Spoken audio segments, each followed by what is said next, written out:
Ladies and gentlemen, welcome to the Froe Show. My name is Frank Mencken, and I'm joined, as always, by my beautiful co-host,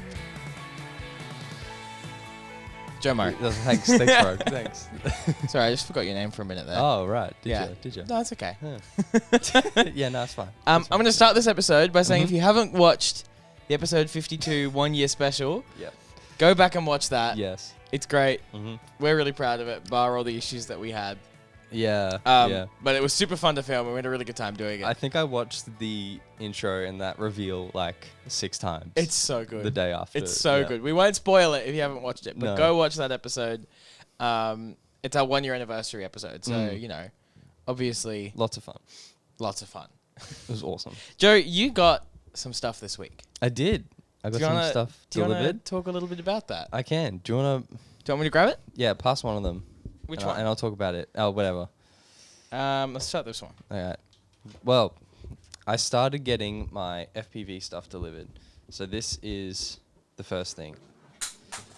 It is the What are you doing? Nothing. I'm just getting my fiddle toy. So this is the radio controller for the drone, or whatever we're flying, really. It's the Radio Master TX12, and it's a little like portable version of the TX16S, I think is what it is, which is pretty much the industry standard for FPV drones. And of course, I ordered the wrong battery. I ordered the battery for the bigger controller, so it doesn't actually fit, and it is currently taped to the back of this one. But that's fine. It's fine. I decided to just keep it because it's a better battery than any I could get that would fit in there. So Yeah. It's gonna stay for now. I don't know. There's not a whole lot I can show with this, I guess, without the drone, unless you want to have a play. I already have my fiddle toy, but I'll hand you this as well. That's a much cooler one.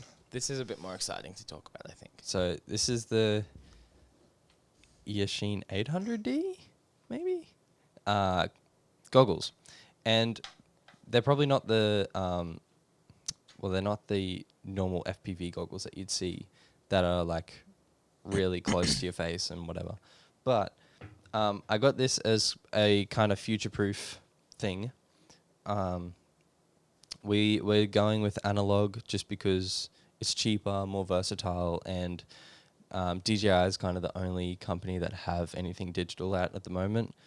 But yeah, the main reason I went with this is because you can pop the front off here. Hold on. There we go. So you can take the goggle part off, and there's a tripod mount underneath this little screen, and it just becomes a monitor. And it's got its own little... It's already like a little shield from the sun. So if we're ever doing any shoot and like... if we're both on a shoot and the other person wants to watch or wants to just monitor what we're doing, you can... Yeah, or the client wants to monitor. Yeah, or the client wants to monitor. You just chuck that on a tripod and here you go. This is what it looks like when I'm flying. Handy. So there's nothing super special about either of these. Yeah, that's about it. That's all I really got to say. I spoke a lot more about it last week. Yeah, but I feel like we cut a lot of it as well. True. So do you want to talk a little bit about kind of your journey to get to FPV and man, what it was like researching all of it and figuring out what you needed? It was like a little painful, not gonna lie. It was painful researching because there are so many things. And I spent an entire 2 days just researching gear, drones, and everything, and like what gear you need to get that'll work with a specific drone, particularly with analog gear. Like there's only certain controllers that work with certain receivers on drones, so I needed to make sure I got the right receiver when I bought the drone so that controller would work for it and all that kind of stuff. So I don't even know where to start when it came to my journey. I guess I just started with YouTube was a big help, but Yeah, actually, I opened up the Froe Show YouTube channel Yeah. the other day and opened up the homepage of YouTube and it was just all FPV What recommendations. was it? Oh, maybe I was accidentally on that channel. I might accidentally been on that channel. But yeah, there's a few videos out there that do like, what's the best controller to get? There's all the ones that were like, what's the best kit to get? Or if I was starting now, what would I buy for less than $800 or something? They had there was a lot of those videos, but they were all like racing. Yeah. For racing, so they weren't super helpful for what we were going for, which is more of the cinematic look. So yeah, the hardest part I found was just making sure everything was compatible with each other. Yeah. And so once I kind of picked out the controller that I wanted, I had a budget for sort of everything. I picked the controller that I wanted. This has what they call an open TX and a multi something. I can't remember that. I can't remember what it's called, but pretty much means it can connect to lots and lots of different types of receivers. Yeah. So that's why I got this one, and because it's little and portable. Yeah. So again, future proof. If we end up buying the big brother of this one, we can still end up taking this one out. Yeah, and using it for a second drone or something like that. Yeah. Yeah. Or for just if we're going really lightweight. Yep. Yeah. Just take this one. What was next? Yeah, I watched a couple of videos on goggles, and again, like goggles are expensive. Yeah. How much were they? This is quite cheap. This is only like $150. Okay.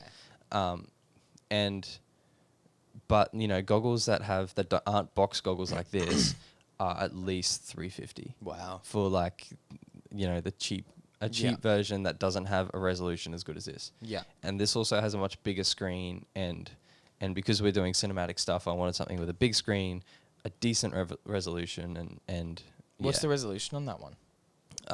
800 by something. It's not too bad. No. Wait, it wouldn't be 480, would it? No. No. We'll probably Google it. Hold on. Give me 1 second.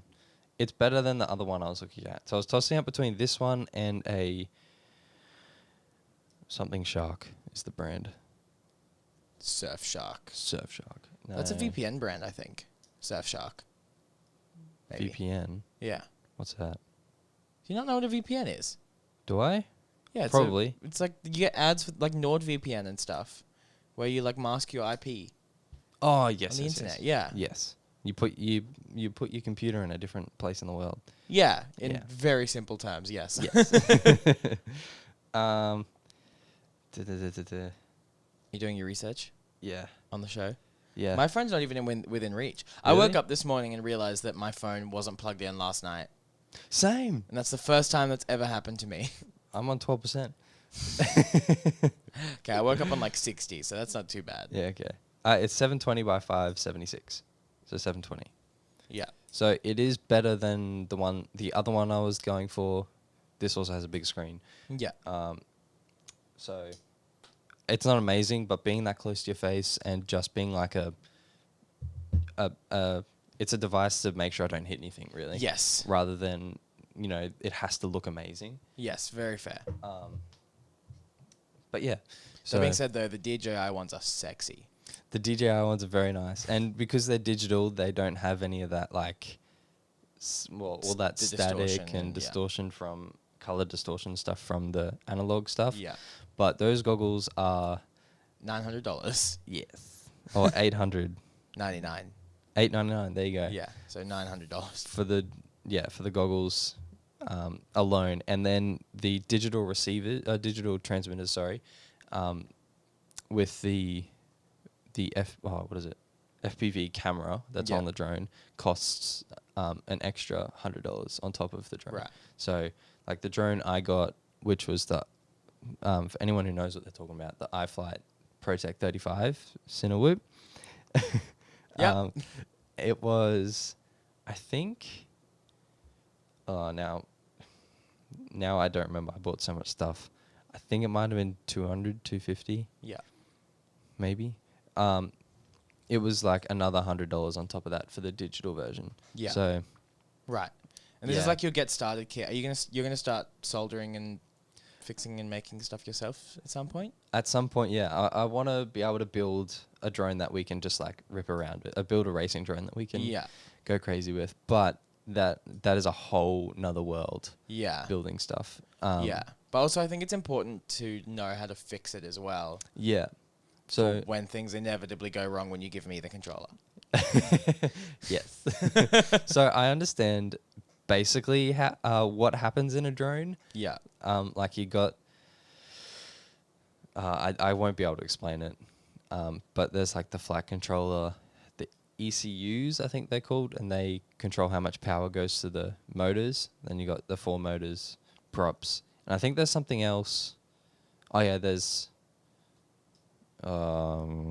maybe there's something else to do with another like motherboard to do with the receiver and transmitter. Yeah. And then you got 2 antennas, your FPV camera, which is just transmits to your goggles. Yeah. And then you can mount on top whatever action camera you want. Right.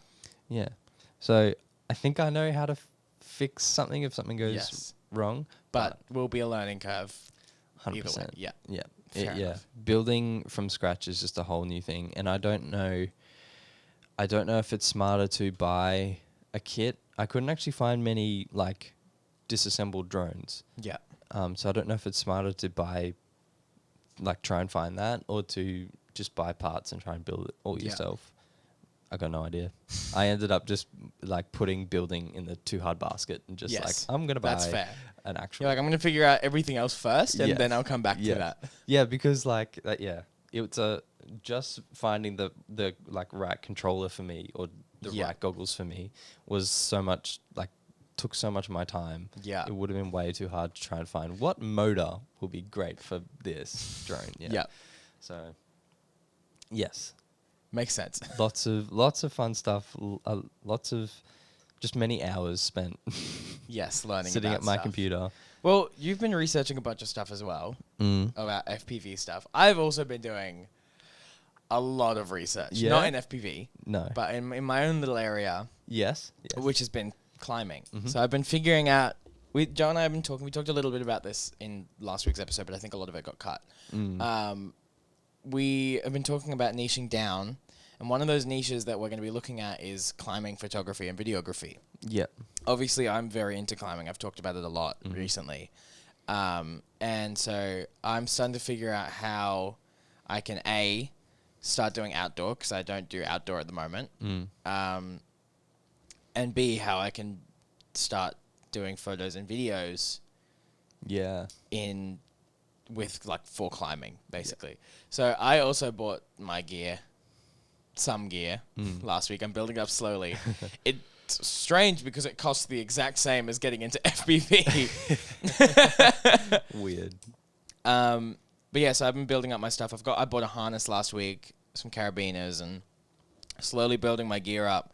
But I've been learning how I can do that. So one of the ways that I've learned that people do photography and videography for climbing is they will anchor in at the top of a climb and then rappel down and film / take photos from there. So they're not actually climbing the route at the same time. They're like rappelled down and taking photos as someone else climbs. Right. So yeah, super interesting as well, but also a lot of time and research. I went into there's a store in Brisbane that everyone buys all their climbing gear at. It's called K2 Base Camp. Fantastic. If you're in Australia, buy your stuff from them. They're locally owned and blah, blah, blah. But I went to their store after I'd done like a day of research into all this stuff. And he kept asking me all these questions. And I was like, I like barely know this information. Like I walked up the stairs. So the store's split into 2 sections. It's got the bottom floor and the top floor. Bottom floor is all camping, outdoor, hiking, adventure gear. So you've got your boots, raincoats, actual like warm coats, pots and pans, all that stuff is downstairs. Upstairs is all your climbing equipment. So you've got like shoes, harnesses, ropes, everything basically. And so I walked upstairs and the guy's like, oh, how can I help you? And I was like, I am buying a harness. And he goes, okay, and I went, that's it. I just need a harness. And he helped me out, got me a harness. And he kept asking all these questions about like stuff. So I was like, oh, I should probably get a carabiner as well. And he was like, oh, do you want wire gate or screw lock? And I was like, screw lock. I love that. Yeah. I love it when you do all this research, you go into a store, then you realize I have no idea. Yeah. Like what? Yeah. Exactly. Yeah. And I was like, screw lock. And so screw lock is where it screws to lock in place. So Yeah. you can unscrew it to open the carabiner and you can screw it so that it locks. Wire gate is just you just push it onto stuff and it closes. And then you just open the gate. So it's basically essentially it's always like this. So yeah, that was fun. Yeah. And then I was looking at the rope and I was like, I can't afford this at the moment because rope is like $350 for a 60-meter rope. Crazy. And then like $500 for 70-meter rope. That's insane. But also like, you know, if you're risking your life on it, Yeah. it's probably worth it. Yeah. Like it's a good investment. Yeah. And I have to buy 2 different ropes because I have to buy a dynamic rope for me climbing and a static rope for rappelling and abseiling. So there's 2 different kinds of rope. Dynamic rope is designed to be slightly more elastic, so it'll stretch and catch you if you fall. Right. Static rope is for rappelling and abseiling, and it doesn't stretch. It's just rope. Right. Because if you you can rappel on dynamic rope, but you'll flail and bounce a bit more. Yeah. Which you don't really want for video and photo.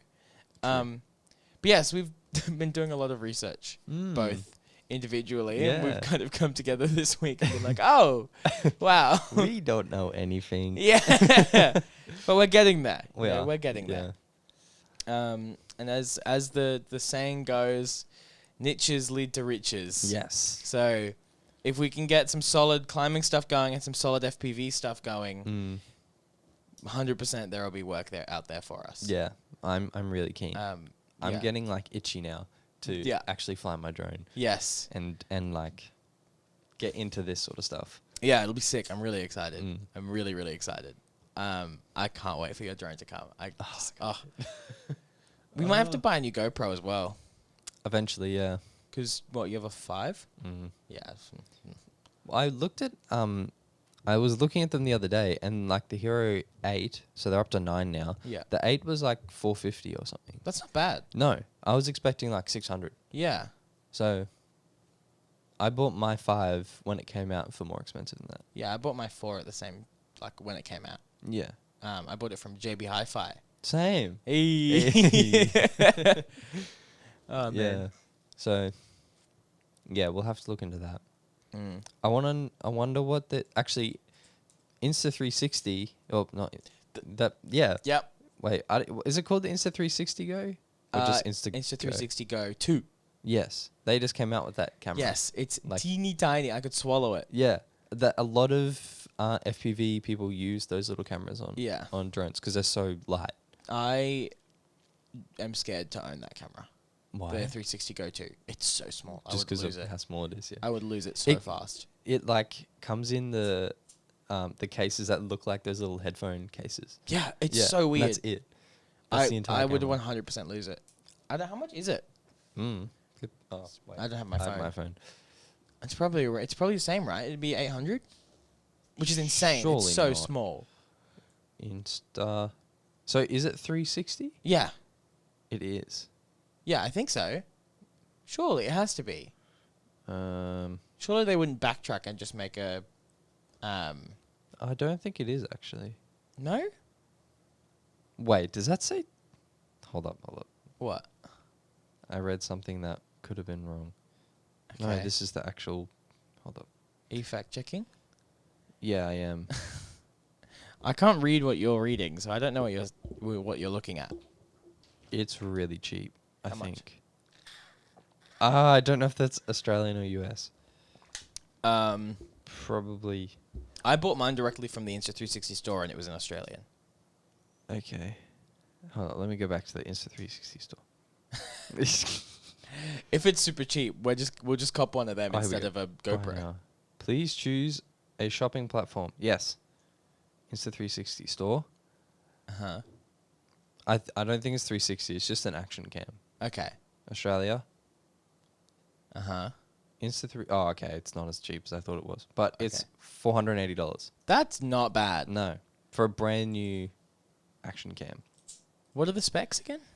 Let me see.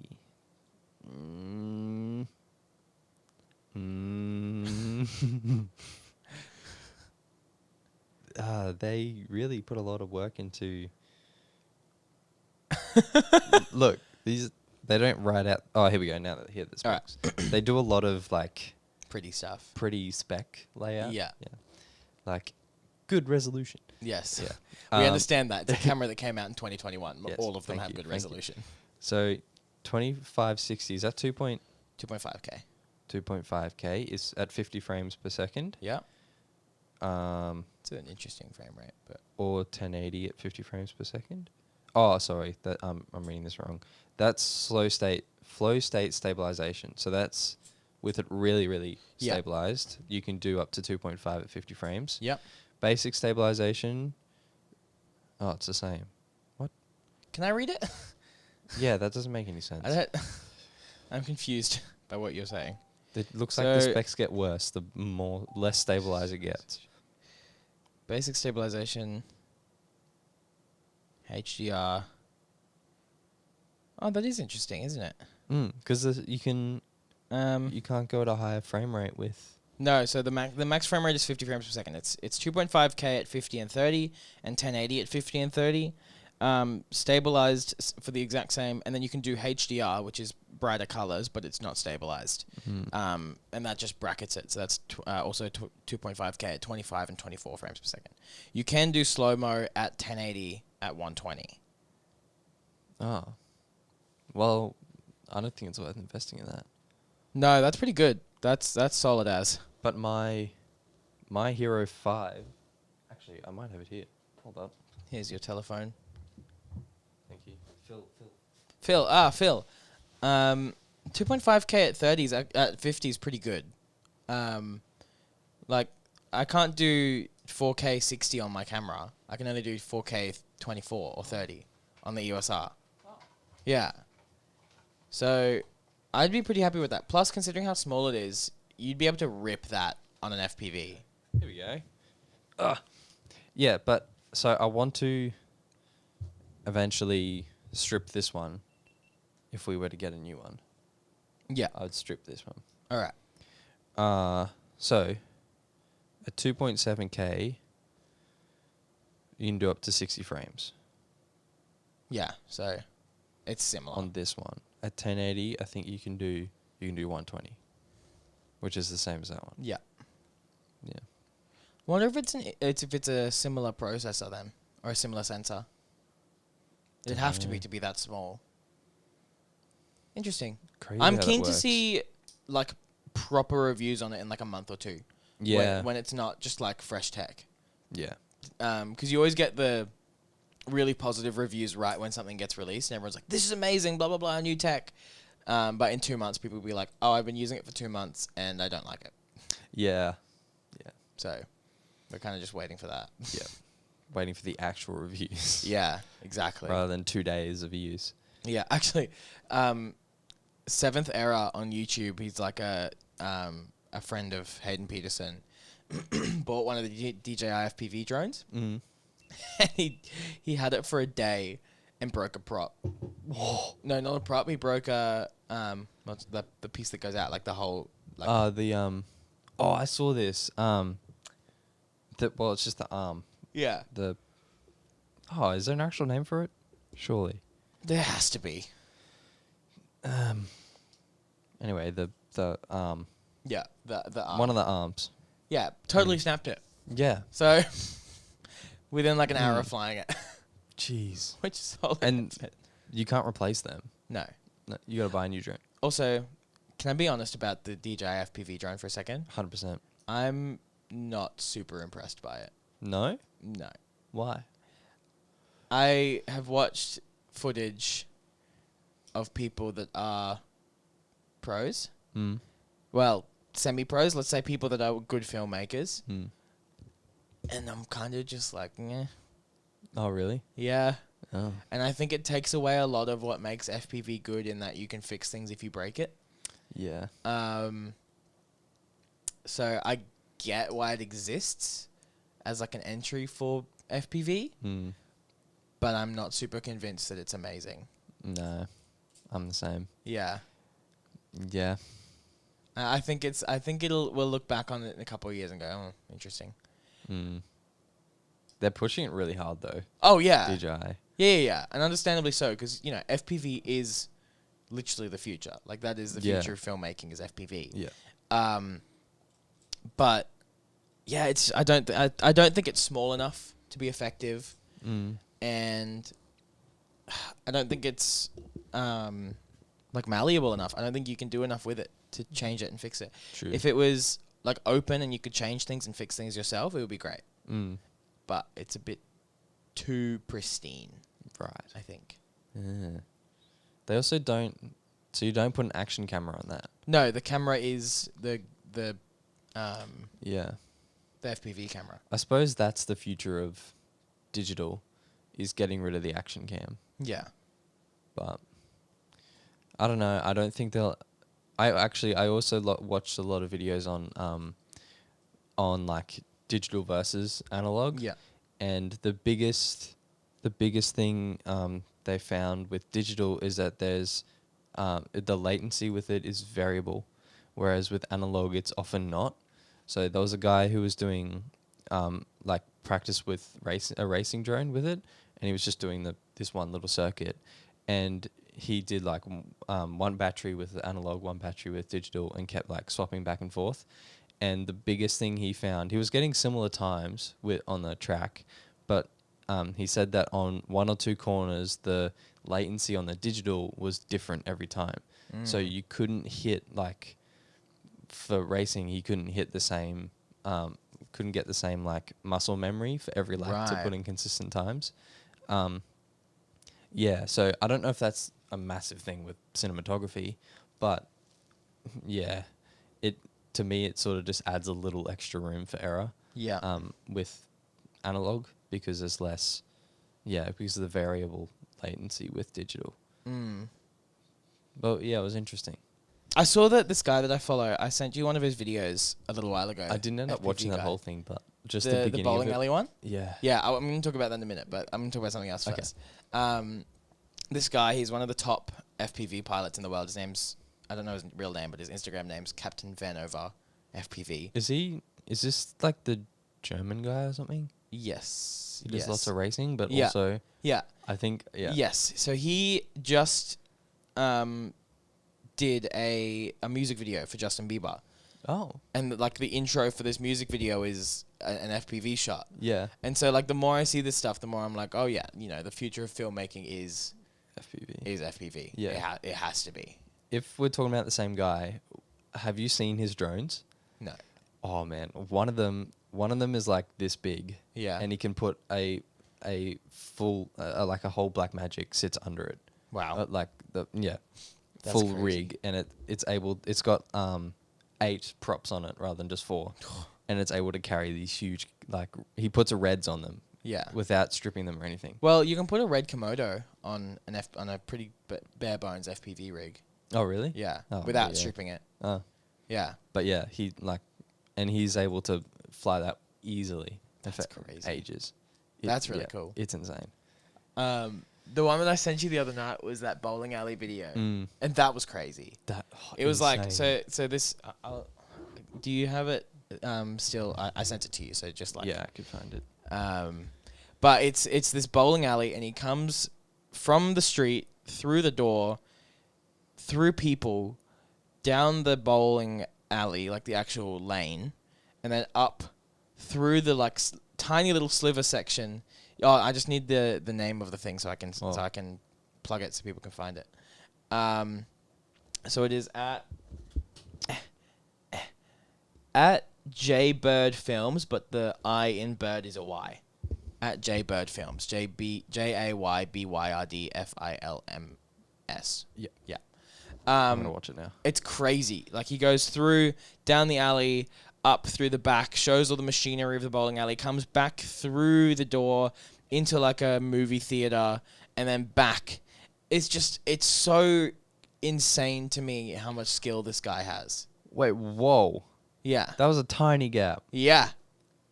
It is insane. through that door. I'm Yeah. waiting for this theater now. Yeah, it's goes towards the end. Under the bowling machine through people's legs. Yep. So 100% you need to go watch this. It's That's insane. incredible how much control this guy has. I was mind blown when I was watching it. Wow. But this is what I mean. Like, this is just the future of filmmaking, right? Yeah. Like, doing stuff like this. I sent you another video, I think. Or I might not have, actually. But it was a long shot in a war film that they were filming with a drone.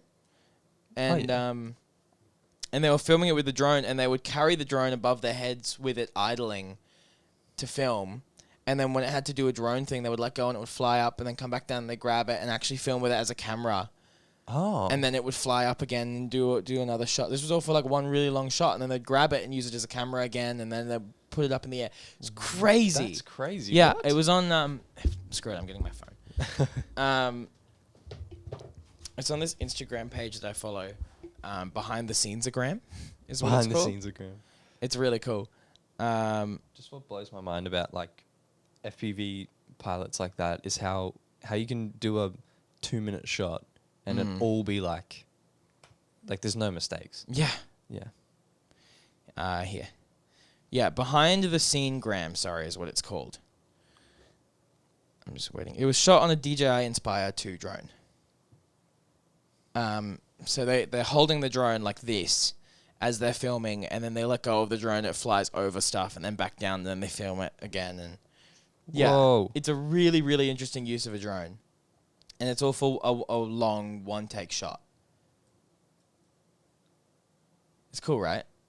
How Yeah. like, and that wait, and he just grabbed it again. Holy Yeah. moly! That the pilot and that like And the camera what operator. DOP would have to be DOP, yeah, Yeah. would have to just be like so switched on. Oh, just in sync the whole time. Oh man! There is no way that they're not. Particularly for a war film where there'd be explosions going off and whatever, and VFX and all this kind of stuff. Yeah. It's just Crazy. so much work goes into that and so much learning. Anyway, I think we've talked enough about FPV. But it's so nice. I know, there's so much there. There's so much there. But do we want to talk a little bit about what went wrong last week? No. I thought about this on the way here. I would like to. Do you want to talk a little bit about it? Maybe start with day one. Day one last week? Day one. Okay.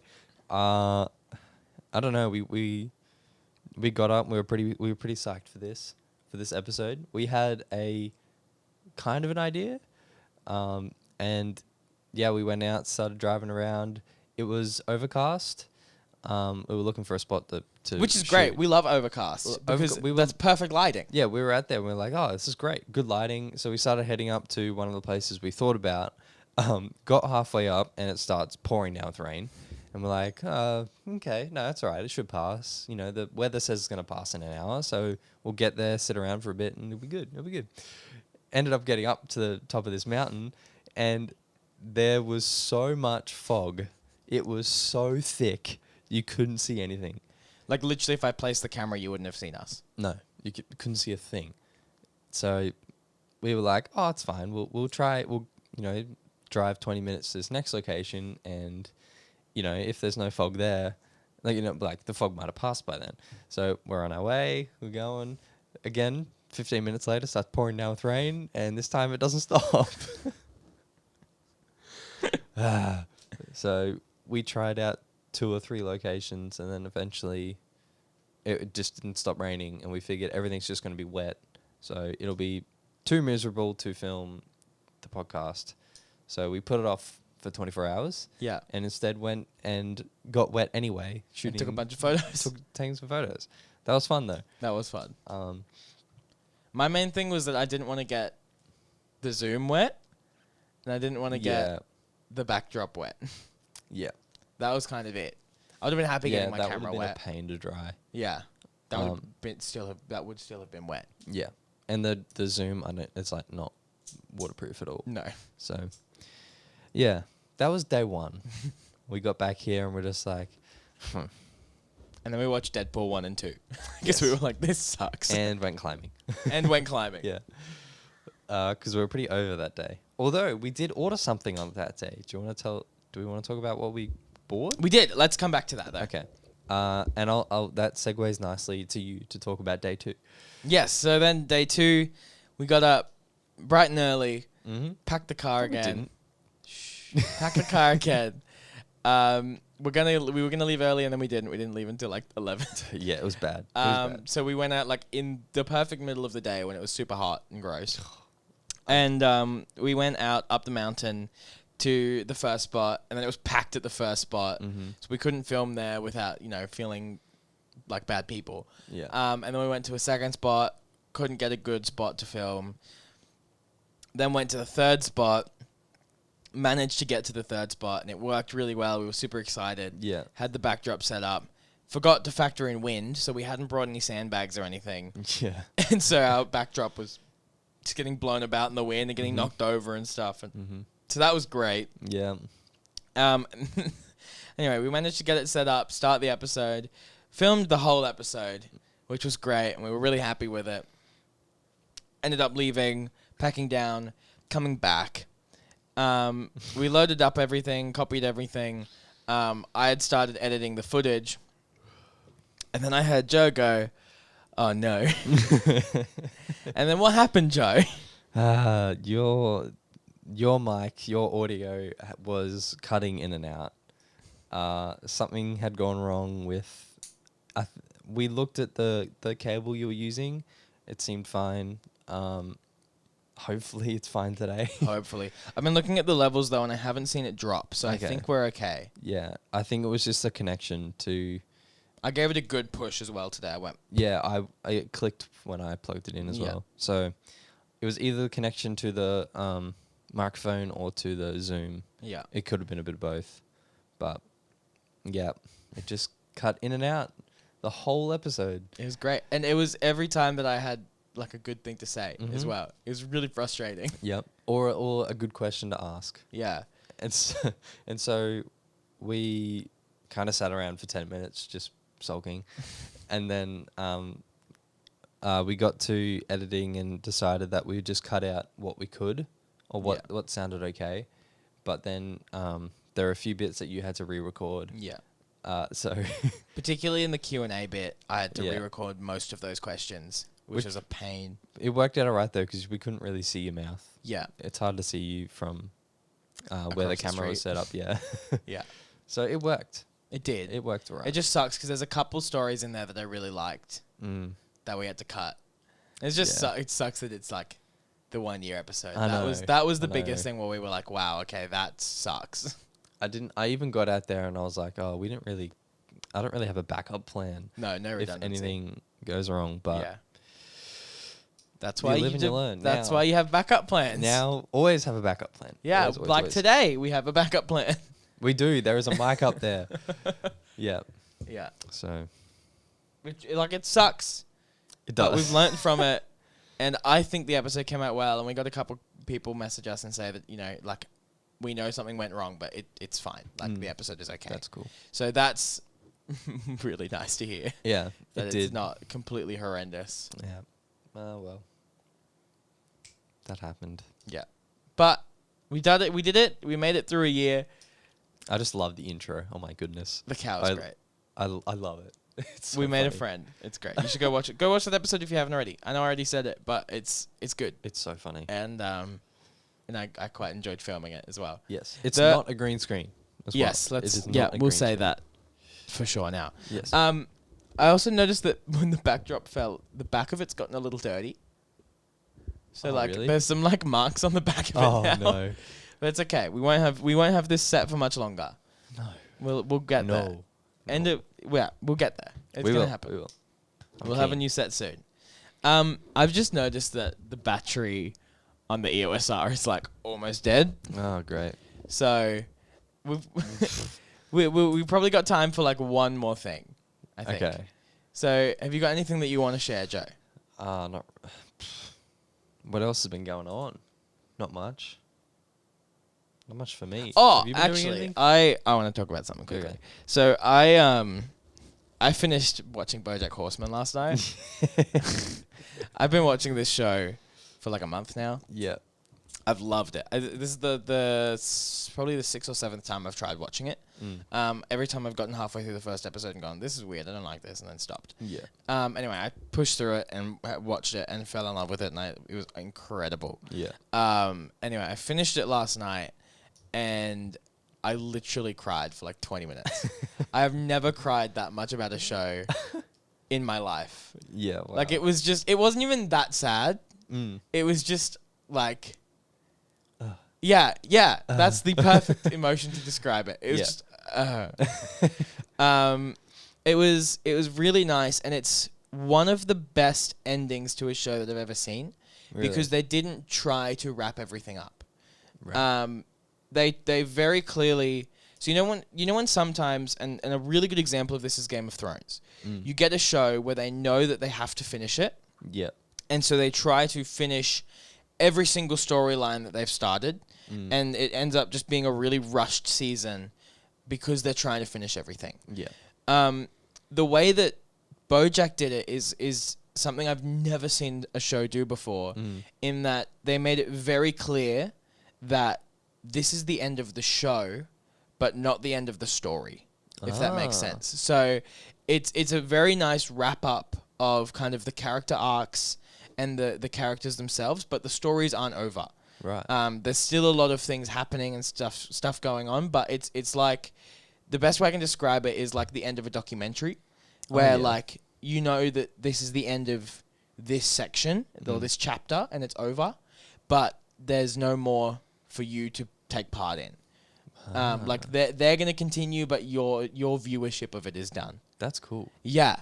And I have never experienced something like that before. No. And that's why it hit me so hard, because I was like... Because it's like, I'm not going to be a part of this story anymore. Exactly. Yeah. And I was like, oh, wow. I'm really emotional now. But it was so good. I'm gonna find a review of the final episode, a non-spoiler review. Because like it's one of my favorite TV shows of all time now. Really? Easily. Are you going to rewatch it? For sure. For sure. So, I'm going to read out the before I get to a review. These are the last 4 episodes of the show, last 5 episodes of the show. I'm going to read out their IMDb ratings, okay? Right. I'm also going to read out the amount of people that have rated them. So this is season 6 has 16 episodes. Episode 12 of season 6 scores a 9.2 and has 2,000 reviews. Whoa. Episode 13 has an 8.6 and has 2,000 reviews. Episode 14 has a 9 out of 10 and has 2,000 reviews. Episode 15 has a 9.9 out of 10 and has 11,000 reviews. What? And episode 16 has a 9.6 and has 4,000 reviews. Jeez. Episode 15 of season 6 is hands down, zero question, the best episode of TV I have ever watched in my entire life. Really? Without a question. Wow. It was that good.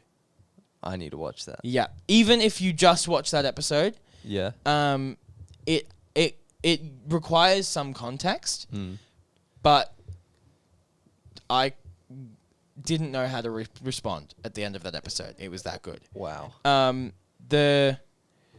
I won't say anything about it because it requires a lot of context that spoils quite a bit of the show. But the entire 77 episodes of the show up to that point are entirely worth it just for that episode. Wow. Is how good it is. So